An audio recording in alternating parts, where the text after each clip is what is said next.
everybody, welcome to Pinhead Toddler STEM Time.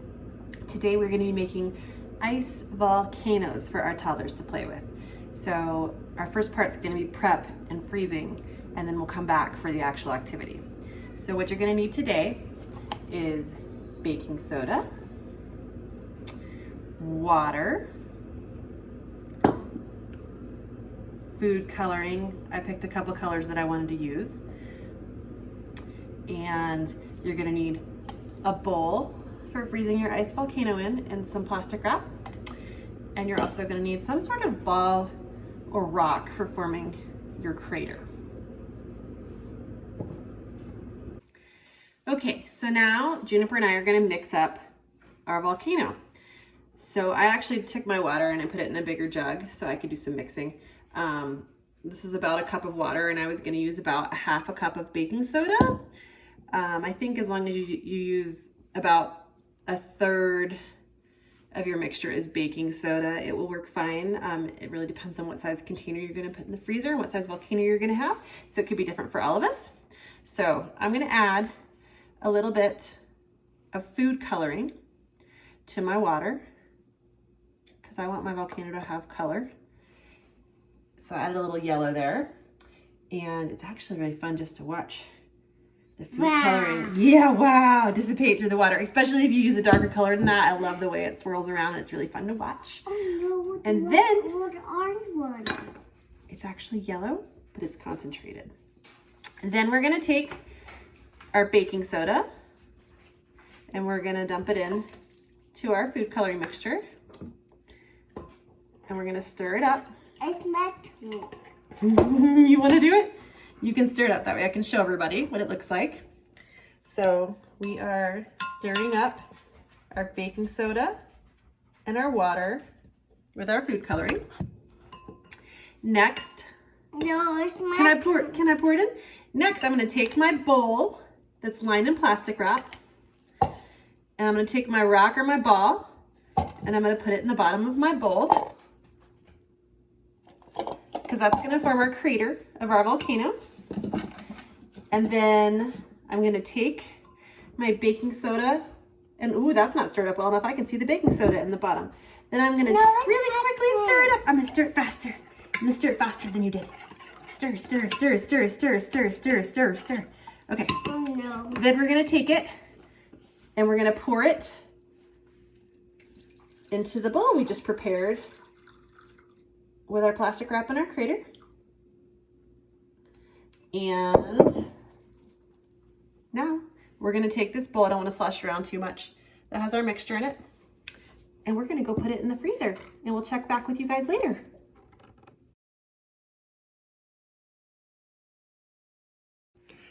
Hi everybody, we're back with our frozen volcano.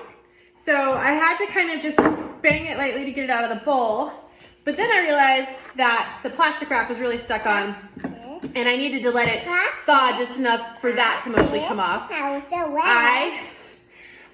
have never done this activity before either, so a bit of a learning curve, and there are a few things that didn't happen exactly like I wanted them to. For example, my rock that I put in to make my crater is so frozen in there that while I could wait and let it thaw more and pick it out slowly, I decided that wasn't really the purpose for Juniper to have fun with it, and that we're gonna go ahead and use our volcano as is, and maybe as our volcano starts to dissolve, I'm glad you love it, maybe then we'll be able to pry the piece out. So for now, we're gonna make our vinegar solution. Leave it in the pan, please.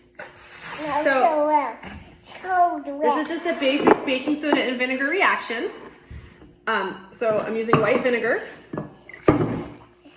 And if you didn't have food coloring at home, that's fine. You could just do this without any coloring. But I made my volcano yellow, and I'm gonna make my vinegar a little bit red just for good color effect. If that looks cool, Juniper? Does that look cool? Let's slosh it. Okay, so are you ready? Are you ready to see your reaction? Are you ready? Do you want to pour it? Very slowly, okay? So we're gonna pour some on our volcano. Wow! You guys maybe can't see that well, but our volcano is fizzing and our crater is starting to become exposed. So let's pick this up for a second. Wow. All right, so let's do it again. Whoa, we're getting lots of fun bubbles and reactions. And I think at some point we're gonna be able to remove the rock. All right, you pour the rest in, pour the rest in. As you guys notice, we are doing this in a pie dish. You can do it in a roasting pan or any kind of tray with a lip, but you are gonna build up some water. So you probably don't wanna do it on a flat sheet. Oops, boom, boom. All right, so right now, I'm gonna pause it and I'm gonna see if I can pull this rock out of the center. Okay, so after that short break, we have determined that we used way too big of a rock. It's still showing from the bottom after some of the melt and the top. And I've decided that if I really pry it out of there, I'm probably gonna break my whole volcano. So I think if you're trying this at home, you haven't already gotten started, it would be good to use a much smaller ball and try to make sure it only is at the top so that as you let it melt a little bit, you can let it, you can pry it out a little more easily. And maybe I can think of some other good solutions for helping that happen as well. But we're gonna play with this awesome chunk of baking soda that we already have here that's melting with our vinegar. Do you wanna make it fizzy more? Okay. What's happening? Is it fizzy? Lots of bubbles. Is it a cool volcano? Yeah. I want more. You want more vinegar? Okay, we'll have to do that in a minute. So what's happening is that your vinegar is an acid and your baking soda is a base. And when you put them together, they are neutralizing each other, but they're also producing carbon dioxide, which is the bubbly gas that's coming off of it. So it's a harmless gas. And a lot of you probably already know that because baking soda and vinegar are one of the two most fun things to play with in the kitchen. And I was hoping that everybody would have a little bit to spare at home so they can have some fun doing this too. I think the best part about this particular activity that I haven't tried before is that because the baking soda is all frozen, you get to play with it a little bit longer. It doesn't just all release at once. In fact, I think I could probably put this back in the freezer and pull it out on another day to do different activities with it. And I might do that because I don't have a ton of extra baking soda and vinegar at home right now, and I don't want to waste it. And you thought it was fun, right? Did you think it was fun? I'm a red. You want more red. All right, more red on the way. So if you're running short on baking soda and vinegar and you still want to have fun with ice at home, there are so many different activities that we could do. So for now, Juniper and I are going to freeze another bowl of water and we'll show you another fun activity once it's frozen. Hi everybody, we're back. So we have a new frozen chunk of ice and this one is just ice, no baking soda added. No color added, although we are going to use color for this activity. So this is a good one if you're too low or out of baking soda and vinegar. We are going to take our very frozen chunk of ice and all we're going to play with is some salt and some food coloring. And we're going to watch the ice melt and see if the salt makes a difference and if we can watch the colors flow through it.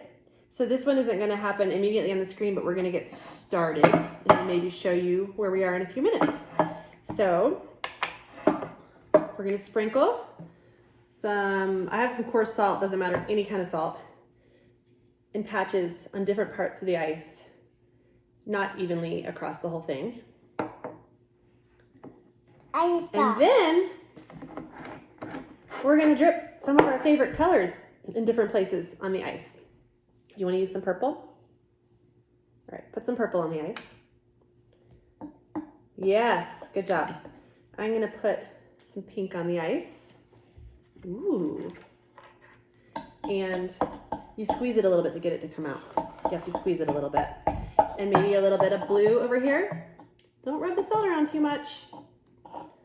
Okay, ours is already getting mixed up in a way that I wasn't going to do it, but that's okay.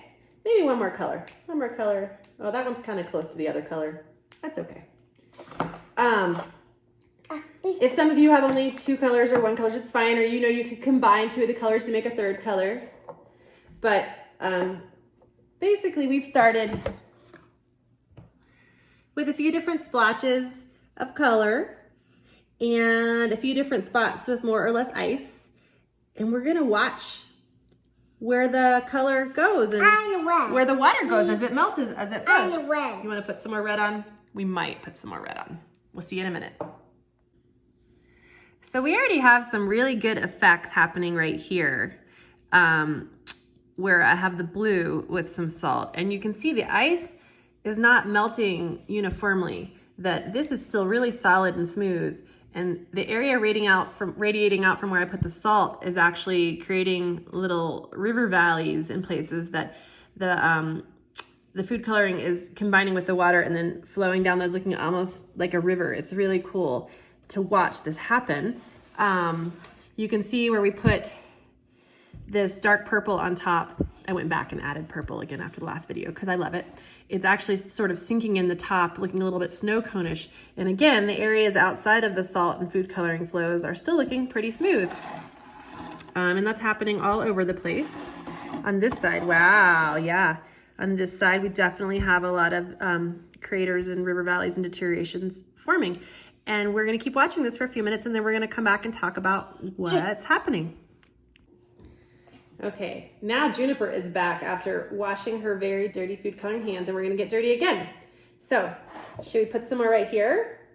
Our ice is still melting. Oh wow, let's show everybody what we're doing. Oops. Ooh, the blue is just flowing down. Oh no. Everyone's falling down. It is flowing down, but that's not a bad thing.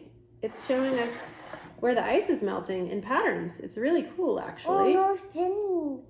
Is it spinning?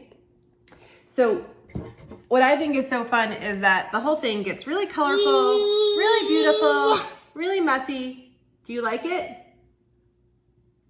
It's really messy. The jury is still out.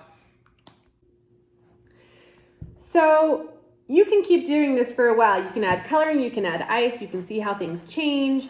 You can just leave your initial ice and food coloring in there and let it go for a long time and watch it. You could shine a light through the bottom of the pan and it would be really beautiful and show you even more things. Still start. And there's some really fun science behind all of this, which I'm going to tell you about in just a minute because I can't compete with this. So here's the science behind this activity. Salt lowers the freezing point of water. So when you sprinkle salt on your frozen ice chunk, it combines with a little bit of melting water on the surface to form a brine. And that brine continues to melt the ice that it's in contact with faster than the ice that is not touching any salt. And so it starts to create craters in valleys and places that are melting faster, where then more brine flows through.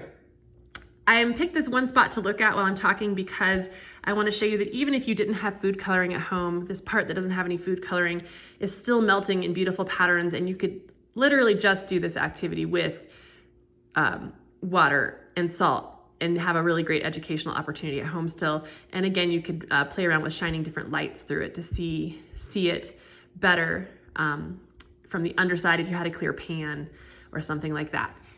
So I hope you enjoyed this one. There are a lot of other fun activities with ice that you can find on the internet, including making colored ice cubes to melt and form different color combinations. But I really love this one. And we'll be back soon with more fun science.